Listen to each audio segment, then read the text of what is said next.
This is Play-by-Playcast. Is that faster than a Greyhound? The podcast about play-by-play guys. For play-by-play guys, by, I'm told, a play-by-play guy. It's a bold strategy, Cotton. Let's see if it pays off for him. Now here's the host of Play-by-Playcast, Tom Bodett.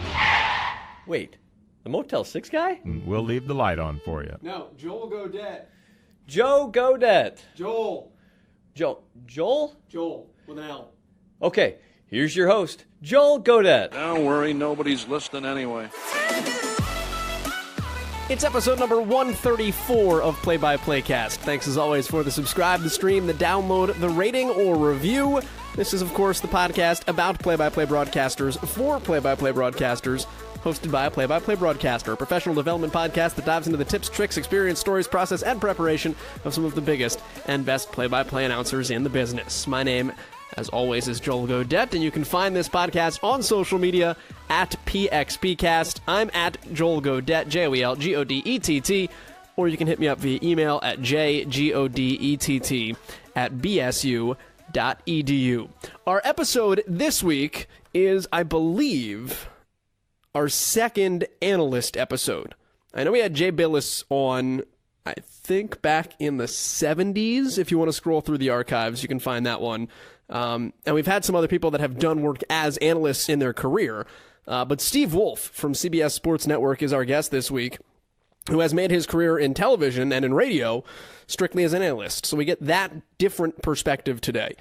Steve is very well known in the Cincinnati and greater Ohio media market, both from a media standpoint, also from an athletic standpoint. He and his wife have 4 kids, all of whom play sports at a very high level. Their son Chase is a quarterback at Wisconsin. They have a daughter who's going to Xavier to play volleyball.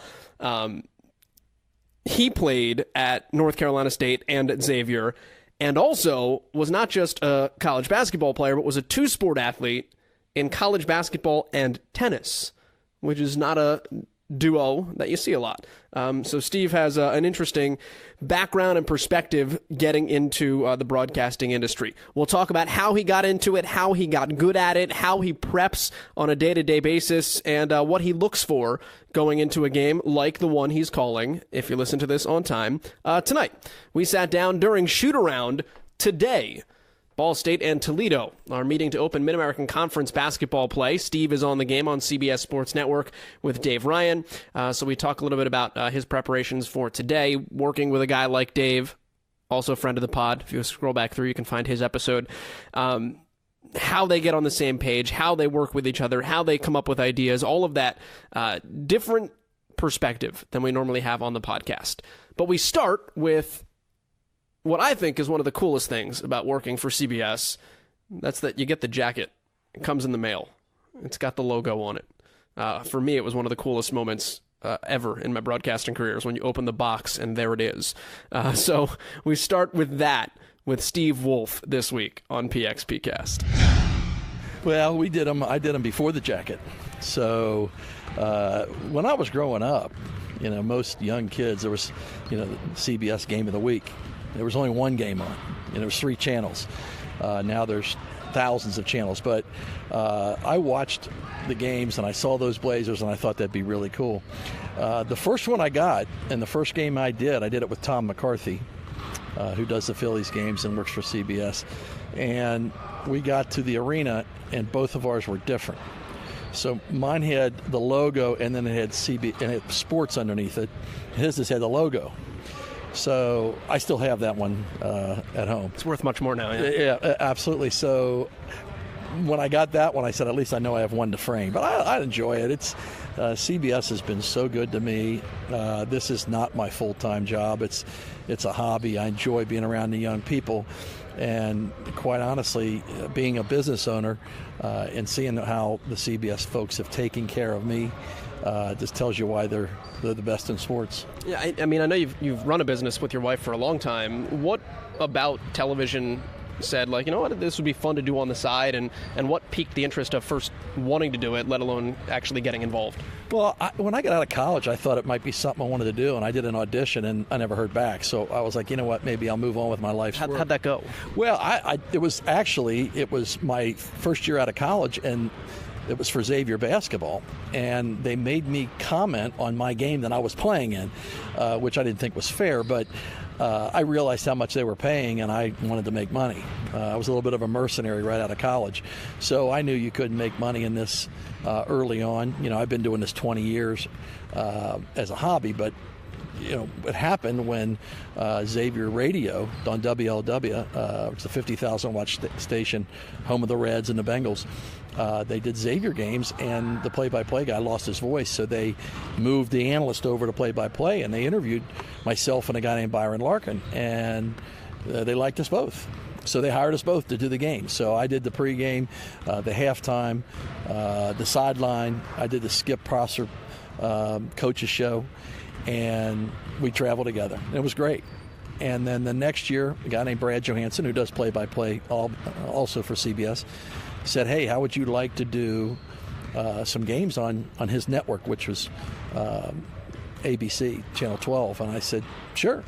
So we did Miami of Ohio games. We did like 4 the first year, and I enjoyed it. I still did the radio, but I really loved doing the TV.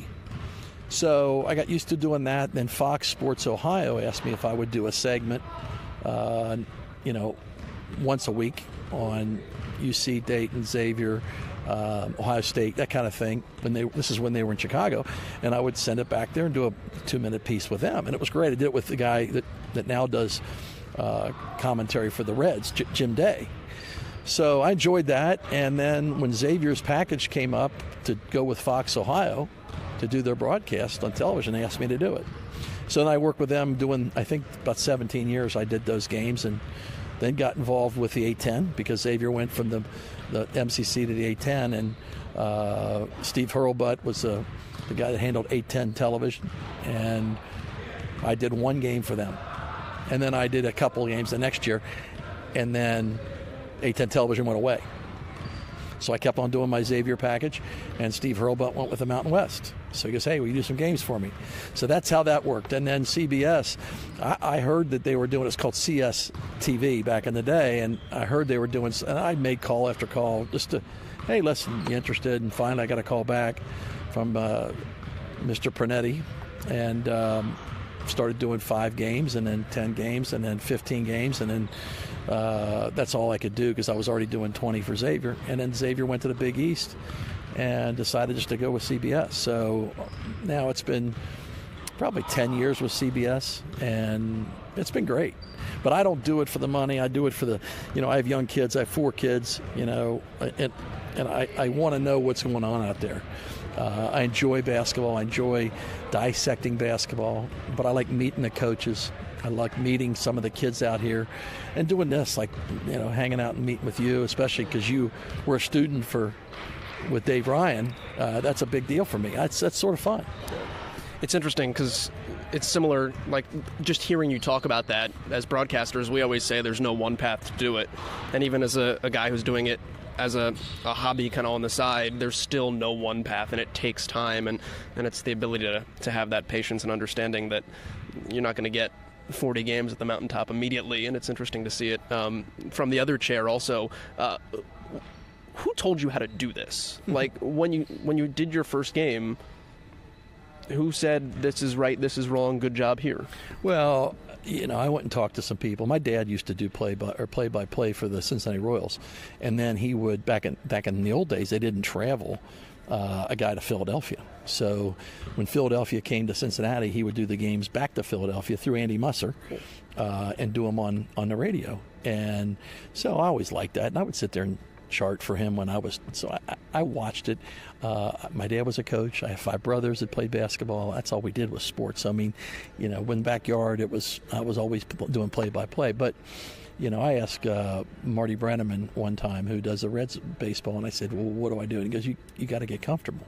You just got to be yourself. And that's so easy to do for him. But it's not for me. How do you get comfortable? You got 20 seconds, or you got 2 seconds, or you got 10 seconds. You got to jump in. And so not until when I went to CBS, I started getting some help. And some of the guys at CBS were, Ross Malloy was the first one who said, listen, this is what you do. They break it down. And so right now, as you know, CBS sends out things all the time on what you should be focusing on. So Ross Malloy was a guy that the first guy. Steve Karasak will do that for me too, and Ben Stauber. So there's three guys that I go to. Probably the icing on the cake was when I started doing games with Dave Ryan. You know, Dave is a professor, obviously. He's been in this business a long time. And so, you know, he's always told me things like, when you interview a coach, if I interview a coach by myself, it's we. If he interviews a player by himself, it's we. Just things like that. And we always go out to lunch, or we'll always go out to breakfast. We talk in the off season. You know, we enjoy doing that.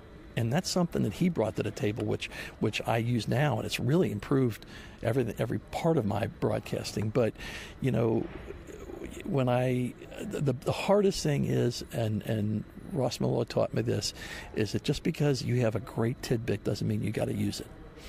That's hard, because you want to say it. So what you do is you insert it when it's not needed. You got to let it flow.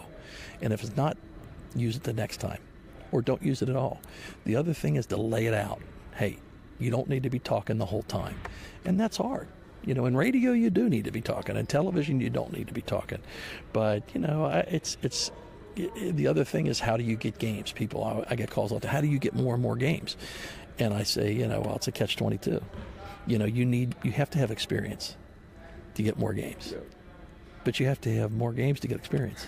So, you know, everywhere I go, even if it's a high school game, I would take any kind of game. I did a high school volleyball match. I knew enough about it, but, you know, the more practice you get, the better you're going to be. And I think you have to, it's like anything, you have to have a passion for it. And you got to want to go out there and bust your butt and enjoy it. Because if you're doing it just for the money, yeah, you'll make money down the road. If you're doing it for the money, I'd get out of it right now. It's like playing football. You know, it's a warrior sport. This is a mental warrior sport as opposed to the physical warrior sport of football. Yeah. Was it your daughter's high school volleyball match? Yes, it was. That's wild. Yeah, well, it was crazy because somebody called me out of the stands, and because they had it for a local cable channel, and I said, sure, I'll do it. You know, and I had to figure it out, and you know, I knew enough I'm a fundamental guy. So, you know, if you have serve receive and you get a good pass and you have a good set, you're going to have a good kill. So that was my whole take. You know, I had like 3 lines. Well, let me play off that a little bit, just from a standpoint of being comfortable, because so much, especially in television, I mean, you're putting on a performance with no script. There's something inherently uncomfortable about that. How do you react in a situation like that, where you know, hey, I've got this thing that's going to go for 2 hours, and I don't know 100% what I'm talking about. I've got a good feel, but you know, I've got to be careful not to get myself in trouble here, and you know, wander down a path where I kind of get lost a little bit. How do you approach that, and then how does that translate to, you know, doing a game that you do know really well? Well, in volleyball, you know, I always say, know your role.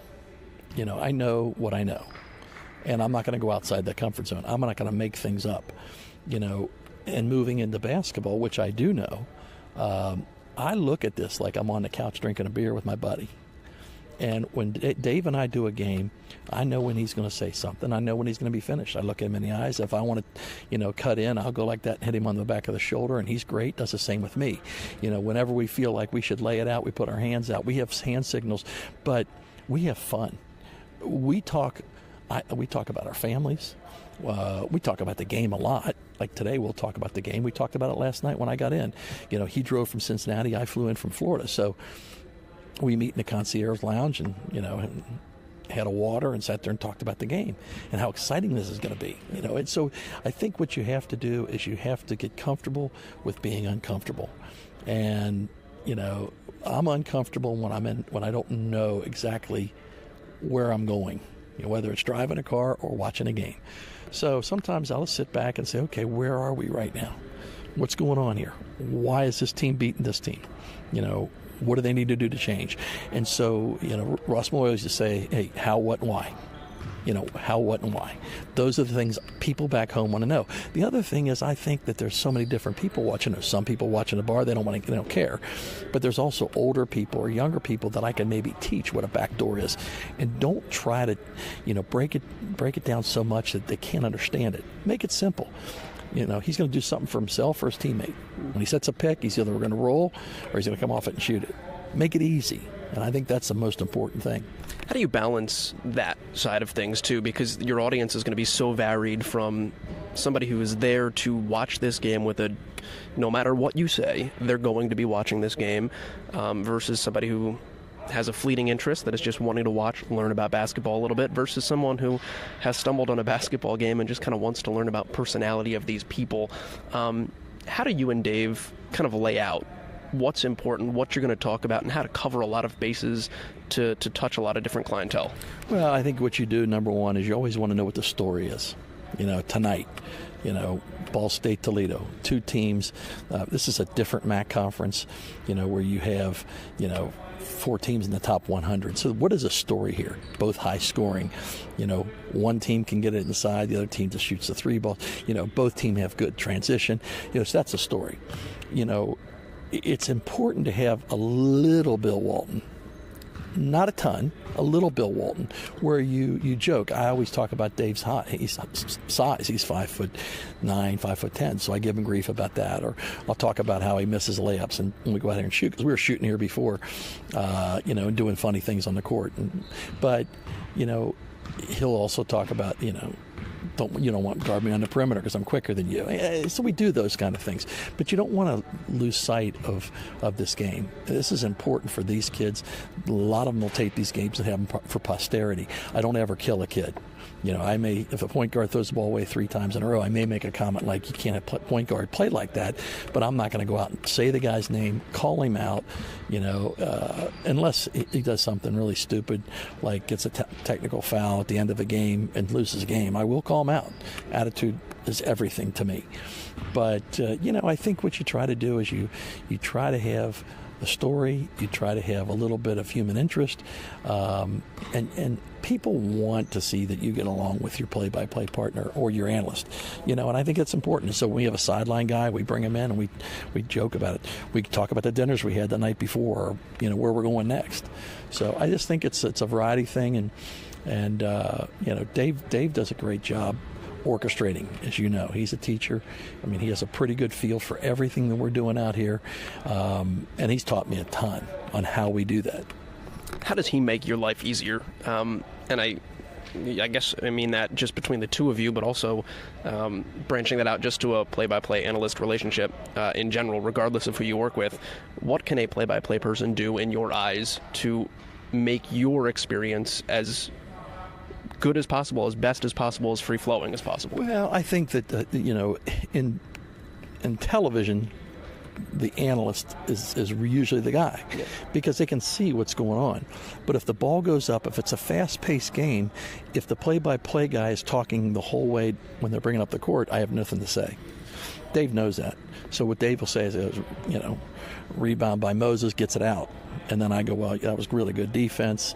Kanapke clogged up the lane, or Kanapke drove in the lane and Trey blocked it, blah, blah, blah, whatever I talk about. Sure. Getting in and getting out. The other thing is that Dave will set me up. Because he knows how I am. So a guy will have a backdoor play, and that's one of the big deals. I like fundamental plays. And he'll say, Steve, what happened there? Which sets you up. Do you like the pace of the game? At the end of the game, he'll set you up and say, okay, tell me what they're talking about right now. Because it's the end of the game. What's going on? What are these teams going to do? Where are they going with this? Are they going to foul now that it's a 3-point lead? Will they be fouling? They're in the bonus. You don't want them to hit a 3. So Dave will set that up. But he's been really good. And I've used it with other play-by-play guys so that they know what I'm looking for. I'll talk to them about it. And there's no problem with that. Hey, I'll put my hand on your shoulder, because if I'm working with somebody new, I don't know what their situation is. Yeah. So Dave's been able to talk to me about that and help me through that. And, our lives are intertwined. And he comes to Cincinnati for football games, and I'll go down and have breakfast or lunch with him, he's doing an American Conference football game. How much do you talk about I feel like in talk shows, Dan Patrick has this thing where he'll be sitting there with the Danettes and they'll have a conversation and Dan will say stop and save it for the air. Right. How much will you do that, or how much do you kind of just lay your cards out on the table almost as like a dress rehearsal, so that when you get to a game situation, Dave knows, listen, I know this is somewhere we can go because we've done it before, so now it's just walking down that path? Well, at Vintage, last night I said, you know what, I'm going to talk about how Jalen Sanford might have played against me. He's been here so darn long. We laughed about it. And Trey Moses. I mean, all these guys. I mean, Taylor Parsons. I mean, Taylor played at Northern Kentucky. I mean, so, I'm going to talk about that. He knows I'm going to talk about it. We're going to laugh about it because these guys have been here a long time. And, Sanford's started every game he's ever played here. And I've probably done 15 of them. So it does. Those are things that we do talk about, and whatever's off the air, there's some things we will not bring on the air. But everything's fair game to bring on the air. And a lot of times, if I say something stupid or do something stupid, he'll bring it up, and vice versa.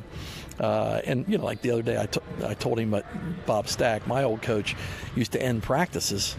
He'd say, "Hey, listen, we're all tired," and he'd go to the free throw line. He goes, "If I make this free throw, we're done." And then he would turn around with his back to the basket and shoot it, and so we just did it. And I made it. So we taped it and we sent it to our producer. So those are things, some of the things are planned. We'll tweet each other and, talk about it whenever we get to a city.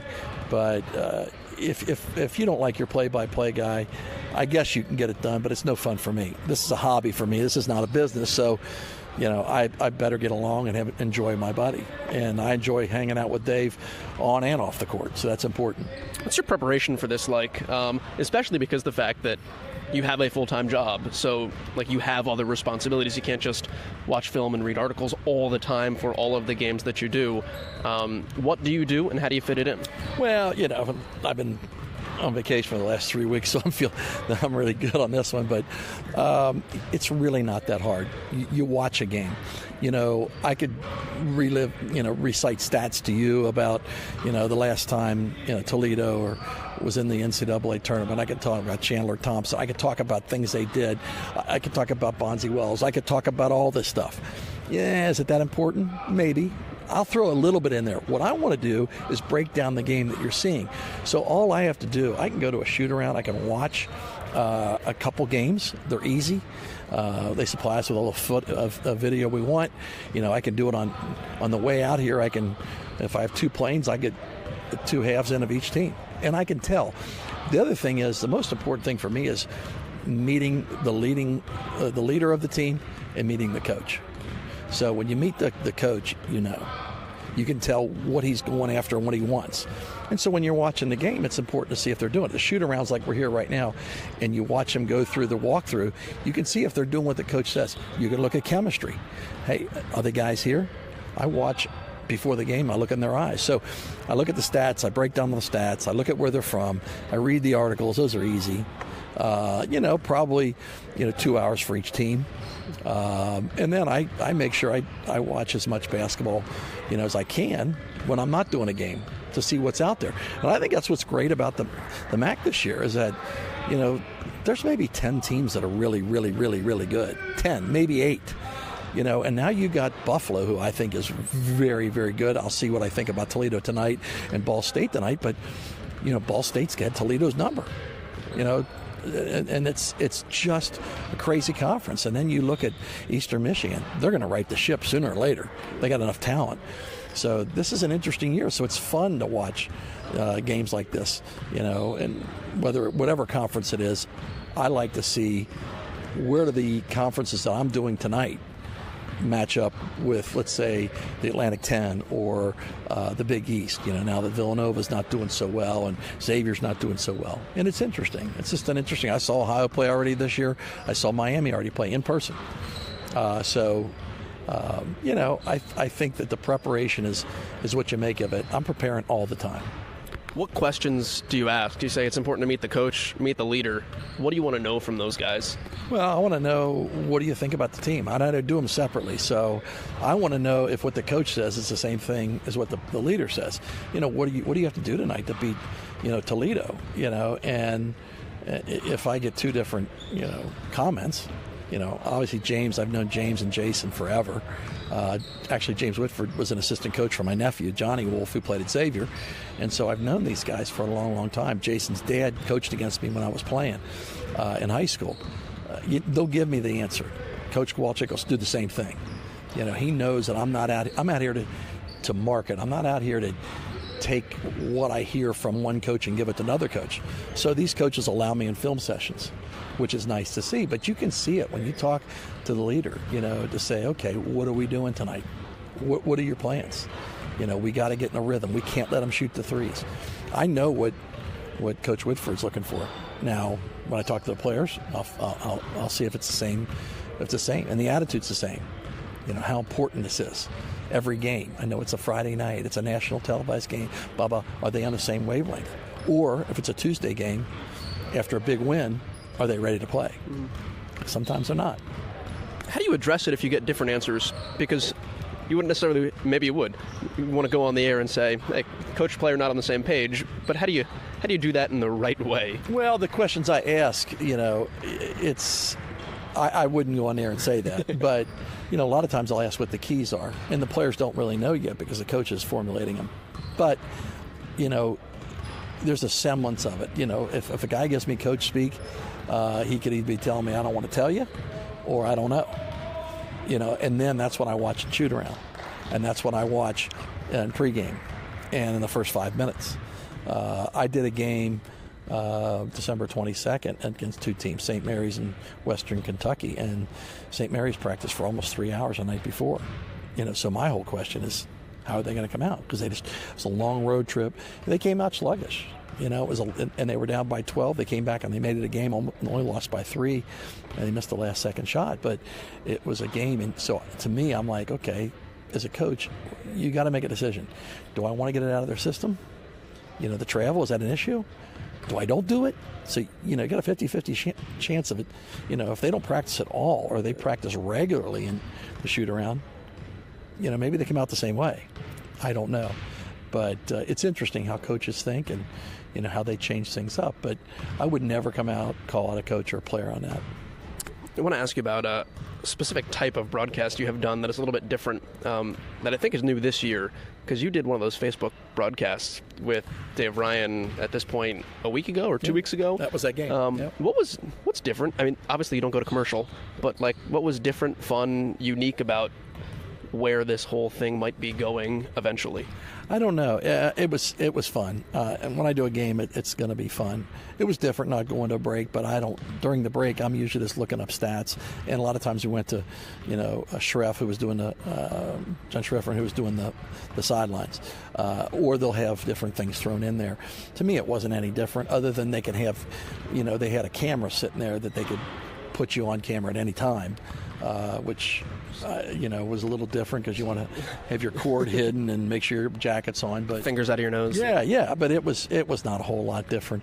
We'll see how that works out. I don't know how many people watch. I don't get those numbers compared to being on a regular CBS game, but I think everybody's trying to figure out what's the next best way of doing it. It's expensive to travel these crews. And people don't understand that you got a truck and you got everybody in the truck and you got people on press row. It's a pretty big production, and if they're trying to cut costs, this is maybe one way of doing it. You didn't read the comments as you were going, did you? No, I don't read the comments. I told my kids, I said, you know what, if you Google anything on me and you see it, just don't look at it. It doesn't bother me, because I remember in the beginning, what kind of tie is that, or why would he say it? You're never ever gonna please everybody. And Pete Gillen called me one time. He goes, man, I'm doing a Xavier Dayton game, and he goes, the Xavier people are going to tell me I'm not, I'm rooting against them, and Dayton's going to say I'm a homer for Xavier. I said, well, there you go. That's what's going to happen. No matter what you do, that's what's going to happen. Everyone hates everyone's team. Yeah, that doesn't matter. Troy Aikman doesn't like the Green Bay Packers. I mean, really? When I'm doing this game, I could care less what uniform's on. I've done Xavier games forever, but if they make a mistake, I'm going to call them out. But it's one of those deals where I don't read any comments on any of that. You talked about the production aspect of it, how big a deal it is with everyone that's involved. I did a game with Jason Grunkemeyer, one of Ball State's assistants that you talked about, 2 weeks ago. He filled in on a women's game for me, or with me, and he said to me at halftime, he's like, this is just different than anything that he would have imagined, and just was curious to see how it operated. So 2 decades now in the business of television, how does this all relate to what you thought television was like when you were a player? It's so easy when you're not doing it. Now, I think it's easy. But when I first started, I thought, man, anybody can do this. This is an easy gig. And then you put the headsets on, and I remember doing a game, a Xavier game, and there was a kid named Alvin Brown drove the baseline, and all of a sudden Lou Ranoni, who was a producer, is in my ear, and he says, "Okay, Steve, we're going to have a replay on this." And so he started doing the replay, and he starts talking to me, and I stopped talking because I was like, listen to what he was saying. And so you have to learn, to walk through that thing, the stand-up. When you're in the stand-up and they're saying 3, 2, 1, on to the next thing. You have to wrap up your thoughts very quickly. But it's like anything else. You have to have practice doing. And, you have to get in and out. And even to this day, it's sometimes hard. When you have a great point to make, you have to make it succinctly. You can't just sit there and just ramble on. And sometimes you just, you don't make that comment. But it's not as easy as people think. But once you're doing it now, this is, like I said, it's my 20th year. I feel like I have a pretty good feel for what will fly and what won't fly. Did you ever practice stuff like that? Or how did you get yourself to whittle it down to say, I've got great 30 seconds, but I need to say it in 9? Well, I think that I first started doing this when Xavier, I was doing the radio. And it's shorter than to begin with. It's a lot shorter, but what I would do is whenever there was a game I could do that I wasn't working it, I would sit next to a guy named Jeff Pecora, who also works for Cincinnati Reds in broadcasting, and I would do it in a tape recorder and listen to it. If you ever do that, you'll realize how bad it sounds. And so I just started talking to different guys, and I said, okay, how do I get in and get out? They say, well, sometimes nothing said is better. And so once I understood that I'm allowed to say nothing and be okay, that's fine. So make poignant comments about things that matter. When the ball goes through the basket and the guy drives to the basket and he makes a layup, say, that's a great drive. Well, I know. Everybody else can see that. You don't need to say that. But that pick up top of the key opened it up, for him to get a nice drive. That's a relevant point. Last question, I'll let you go on this note so you can catch some sheet around here. Have you ever had a stool fall underneath of you while doing an open? Yeah. You know what? That has had so many views. So James Bates, who's was a good buddy of mine, we did a lot of he did play-by-play, and I did the analysis, and he was a great guy. Actually was the captain of Steve Spurrier's first national championship team at Florida. He was a defensive player's dad, coach for the Packers, and he's just a great guy. And we're doing a sold-out game, Xavier Dayton, which is crazy, in the Cintas. And we have these stools, and we're sitting there, and all of a sudden, James's stool, we're right in the open, and his stool just shattered. Live, shattered. And so anyway, we're sitting there trying to do this and get everything. I'm trying to get him back up, but when he fell, his IFB came out of his ear. So he couldn't hear. So I think it was Scotty Brandywine, who was the producer, and he was like, Wolfie, you got to get him back up. You got to get him back up. So I'm sitting there listening while we're trying to get him back up. And finally we got him back up on his feet, and he laughed. I mean, he was great. He just kept on, going and kept on rambling on about, a steady game or whatever, not a steady stool, and he was beautiful. But that was all over the internet. That was on the Jim Rome show and on ESPN's Worst of the Worst and everything else. It was fun. That's why I always do your open standing up from now on, I guess. Or check the stool. Yeah, that too. Yeah, make sure it's glued together. Steve, appreciate the time. Looking forward to hopefully a good game tonight, and glad to be able to sit down and pick your brain a little bit. If people want to find you, how do they track you down social media-wise and whatnot? I'm on Twitter. I think it's SWolfHoops on Twitter, and I'm on Facebook. And I think I'm on Instagram. I'm not sure. My kids put me on that. But hey, it's a great occupation. It's like I said, it's a hobby for me. But I know that this is something you want to do full time, and it's something that it's fun. And I think you get to see that. My big takeaway is that there's a lot of good young kids out there. You only hear about the bad ones, and doing this gives me an idea about what kind of people we're putting out in the workforce after they get done playing basketball. All right, that's Steve Wolf joining us on Play-by-Playcast. Again, if you want to catch the game that we were just kind of talking about throughout this episode, and you're listening to this on Friday, it's on your television tonight. Check your local listings, CBS Sports Network. But he and Dave Ryan are on all the time, so you can catch them on any number of the games that they do together. Interesting to hear him talk about the relationship side of this and becoming friends, for lack of a better term, with Dave Ryan, and just the way that they have played off of each other and get to know each other and hang out, and the rapport that they have created, and then how that translates on the air. And I mean, you want to go back a couple of weeks ago when we had Doug Sherman on from ESPN, and he talked about, hey, he always studies his analyst. He wants to know about his analyst. And that sounds kind of like crass to say it that way. They're not like your analyst is a textbook; they're a person. But get to know that person, know their history, know their backstory, know their perspectives, both on the game, on life, on pick and roll defense, because it allows you to have more enlightened, more interesting conversations, and more enlightened, interesting broadcasts as well. So cool to hear it come from Steve's voice and Steve's perspective on this week's episode as well. Next week, Donnie Barnes will be our guest, one of the hot up-and-coming rising broadcasters in this industry. I'm going to be in Omaha this weekend, so Donnie and I are going to get a chance to sit down, and he will be our guest next Friday here on Play-by-Playcast. Until then, my name is Joel Gadet, this is PXPcast, and we are out. And that will do it from St. Louis, where the score is inconclusive.